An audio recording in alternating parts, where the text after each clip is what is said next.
ರೂಂಗೆ ಬೀಗ ಜಡಿದು ವಿದ್ಯಾರ್ಥಿಗಳ ಪ್ರತಿಭಟನೆ.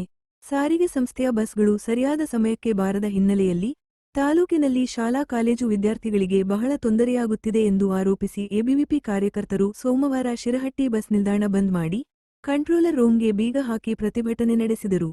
ಈಗಾಗಲೇ ಹಲವಾರು ಬಾರಿ ಮನವಿ ಕೊಟ್ಟಿದ್ದೇವೆ, ಆದರೆ ಅಧಿಕಾರಿಗಳು ಯಾವುದೇ ಕ್ರಮ ಕೈಗೊಂಡಿಲ್ಲ ಎಂದು ವಿದ್ಯಾರ್ಥಿಗಳು ಅಳಲು ತೋಡಿಕೊಂಡರು. ನಾವು ಬಸ್ ಸಮಸ್ಯೆ ಹೇಳಿದರೆ ಅಧಿಕಾರಿಗಳು ಮಾತ್ರ ಶಕ್ತಿ ಯೋಜನೆ ಇದೆ, ಹಾಗಾಗಿ ಏನು ಮಾಡೋಕೆ ಆಗೋಲ್ಲ ಎಂದು ಹೇಳುತ್ತಾರೆ ಅಂತ ವಿದ್ಯಾರ್ಥಿಗಳು ಆಕ್ರೋಶ ಹೊರಹಾಕಿದರು. ವರದಿ ನಾಗರಾಜ ಹಣಗಿ, ಪ್ರಜಾಧ್ವನಿ, ಲಕ್ಷ್ಮೇಶ್ವರ.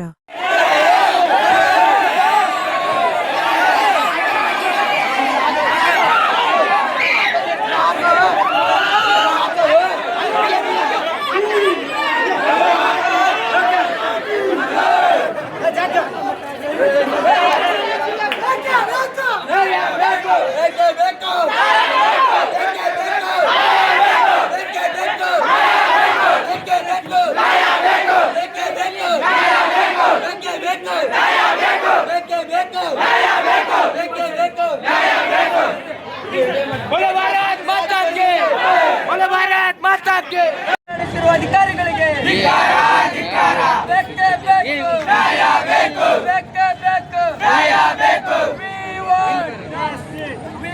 ಬೇಕು.